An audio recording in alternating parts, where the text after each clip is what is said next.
Shalom, selamat pagi Bapak Ibu dan Saudara yang saya kasih di dalam Tuhan, segenap karyawan Rumah Sakit Panti Waluyo. Pagi ini kita akan mengawali pekan kerja kita dengan kebenaran firman Tuhan. Sebelum kita merenungkan firman Tuhan, mari kita berdoa. Bapa di dalam surga, kami mengucap syukur jika pagi hari ini Tuhan masih memberikan kesempatan untuk kami berkarya di rumah sakit milik Tuhan ini. Bapa, kami pagi ini mau mendasari setiap karya kami dengan firman Tuhan. Kiranya Tuhan berkati kami untuk kami boleh mengerti akan maksud dan rencana Tuhan di dalam hidup kami. Kami serahkan Tuhan waktu ini ke dalam tangan kasih Tuhan. Hanya di dalam nama Tuhan Yesus kami berdoa dan mengucap syukur. Haleluya, amin. Bapak, Ibu, dan Saudara yang terkasih di dalam Tuhan, pagi ini saya diberi tugas untuk menyampaikan renungan dengan tema memori untuk setia. Nats yang diberikan adalah dari kitab Yosua pasal yang ke-4 ayat yang ke-6 sampai ke-7. Di sini saya akan bacakan mulai dari ayat yang ke-4 hingga ke-7. Lalu Yosua memanggil ke-12 orang yang ditetapkannya dari orang Israel itu, seorang dari tiap-tiap suku, dan Yosua berkata kepada mereka, menyeberanglah di depan tabut Tuhan Allahmu ke tengah-tengah sungai Yordan, dan angkatlah masing-masing sebuah batu ke atas bahumu menurut bilangan suku orang Israel, supaya ini menjadi tanda di tengah-tengah kamu. Jika anak-anakmu bertanya di kemudian hari, apakah artinya batu-batu ini bagi kamu, maka haruslah kamu katakan kepada mereka bahwa air sungai Yordan terputus di depan tabut perjanjian Tuhan ketika tabut itu menyeberangi sungai Yordan.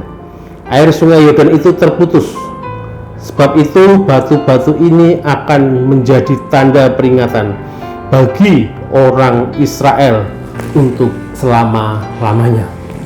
Bapak, Ibu, dan Saudara kasih di dalam Tuhan, dalam bacaan kita pagi ini dijelaskan bahwa setelah selesai menyeberangi sungai Yordan, Tuhan berfirman kepada bangsa Israel melalui Yosua supaya bangsa Israel mengambil batu dari dasar sungai Yordan, sejumlah bilangan suku Israel, kemudian mengangkat dan membawanya. Apa maksud Tuhan untuk bangsa Israel mengangkut batu dari tengah-tengah sungai Yordan ini dan kemudian disusun di dataran, di tempat bermalam mereka? Tentunya Tuhan punya maksud dan rencana atas bangsa Israel dari batu-batu ini. Di dalam ayat yang ke-7 dikatakan dengan jelas di sana, sebab itu batu-batu ini akan menjadi tanda peringatan bagi orang Israel untuk selama-lamanya. Tuhan mau agar batu itu menjadi batu peringatan atau tanda bagi orang Israel untuk mengingat kebaikan Tuhan akan perbuatan-perbuatan Tuhan yang besar di tengah-tengah kehidupan bangsa ini. Kita tahu sejarah bagaimana bangsa Israel keluar dari tanah Mesir dan bagaimana Musa dengan luar biasa membawa bangsa ini keluar dari tanah Mesir berkat pertolongan Tuhan, berkat kasih Tuhan. Dan Yosua sebagai penerus Musa tentunya juga diberi tugas dan tanggung jawab oleh Tuhan, dan Tuhan senantiasa menyertai kehidupan bangsa ini. Nah, Bapak, Ibu, dan Saudara yang terkasih dalam Tuhan, saya juga percaya bahwa Tuhan memiliki maksud yang sama, memiliki kehendak yang sama bagi kita, orang-orang Israel di perjanjian baru ini. Kita orang-orang Israel di zaman perjanjian baru, orang-orang Israel rohani ini. Saya percaya bahwa ada banyak kebaikan Tuhan yang sudah dinyatakan di dalam hidup kita. Ada momen-momen khusus di mana Tuhan menolong kita, dan Tuhan ingin kita selalu ingat kebaikannya. Ada pujian mengatakan, ingat kasih-Nya, ingat kebaikannya, dan anugerahnya selamatkanku. Saya kira Bapak Ibu sudah banyak mendengar dan hafal dengan pujian ini. Ingat kasih Tuhan, ingat kebaikan Tuhan. Itu juga yang Tuhan inginkan bagi bangsa Israel ketika menyeberangi sungai Yordan, dan juga pada kita semua umat pilihan Tuhan hingga saat ini, khususnya bagi Rumah Sakit Panti Waluyo. Bapak Ibu dan Saudara, mengapa kita penting untuk mengingat kebaikan Tuhan, untuk mengingat anugerah Tuhan?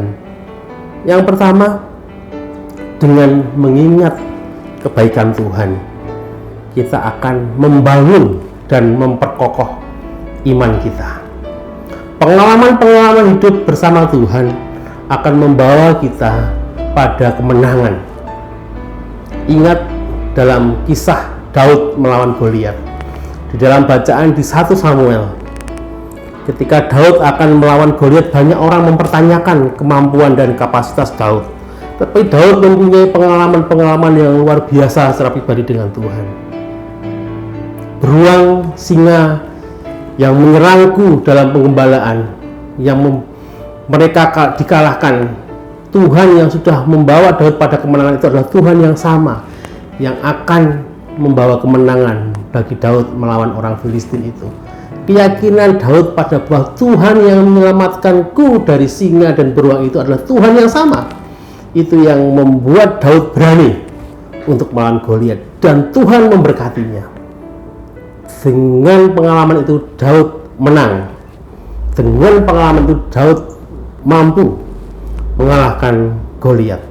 Bapak Ibu dan Saudara yang terkasih dalam Tuhan, dengan pengalaman bersama Tuhan bagi Rumah Sakit Panti Waluyo ini, saya kira menjadi modal untuk kita mengingat kembali, untuk kita tetap setia, tetap loyal terhadap rumah sakit ini, dan tentunya untuk memuliakan Tuhan melalui rumah sakit itu.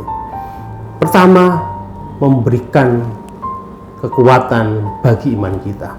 Yang kedua, dengan mengingat akan kasih Tuhan, dengan mengingat akan kesetiaan Tuhan, kita memiliki cara memandang Tuhan secara benar. Pengalaman hidup akan menuntun kita. Pengalaman hidup akan membawa kita mengingat setiap kebaikan-kebaikan Tuhan dengan benar. Terkadang kita hanya berpikir bahwa apa yang terjadi adalah hal yang karena kesalahan seseorang, karena apa dan apa, terkadang saling menyalahkan, menyebarkan berita-berita yang tidak betul. Tetapi kita perlu ingat bahwa pengalaman hidup sebenarnya Tuhan ingin supaya kita belajar mengerti akan maksud dan rencana Tuhan. Pengalaman hidup membuat kita belajar memandang Tuhan dengan benar. Bukan hanya memandang berkat Tuhannya, tetapi memandang Tuhan itu dengan benar. Bapak, Ibu, dan Saudara yang terkasih dalam Tuhan, pagi ini kita diingatkan melalui bangsa Israel bahwa Tuhan ingin supaya kita semakin kokoh, semakin kuat di dalam pengharapan. Dan yang kedua, Tuhan ingin kita punya cara pandang yang benar kepada Tuhan. Bukan hanya benar memandang berkat Tuhan, tetapi benar memandang Tuhan dan kuasanya yang luar biasa itu. Di tengah situasi kita yang kurang baik, di tengah permasalahan yang kita hadapi, di tengah Rumah Sakit Panti Waluyo yang kita bangkit lagi, mari kita memandang kuasa Tuhan dengan benar. Kita kuatkan pengharapan kita, iman kita hanya kepada Tuhan. Tuhan memberkati kita semua Bapak Ibu, dan mari kita berdoa. Kami bersyukur Tuhan, pagi ini Tuhan ingatkan kami supaya kami senantiasa melihat kasih setia Tuhan, melihat kebaikan dan anugerah Tuhan dalam hidup kami. Dan kami kembali diingatkan untuk setia kepada Tuhan, untuk kami boleh senantiasa melihat kasih Tuhan dengan cara yang benar, yaitu pengalaman-pengalaman hidup kami bersama Tuhan. Secara khusus kami berdoa menyerahkan untuk Rumah Sakit Panti Waluyo, di mana Tuhan izinkan kami mengalami beberapa hal yang harus kami hadapi saat ini. Namun kami yakin dan percaya pengalaman bersama Tuhan sudah membawa kami untuk kami tetap berharap hanya pada kebaikan Tuhan. Untuk kami benar-benar melihat Tuhan lah yang berkuasa atas hidup kami dan rumah sakit ini ke depan. Untuk itu Tuhan, kami berdoa menyerahkan supaya Tuhan sendiri yang melawat kami, memulihkan kami, membawa kami semakin hari semakin baik, semakin hari semakin sempurna, semakin hari semakin boleh berjaya, dan semua boleh kami kembalikan bagi hormat dan kemuliaan Tuhan. Hanya di dalam nama Tuhan Yesus kami berdoa dan mengucap syukur. Haleluya. Amin.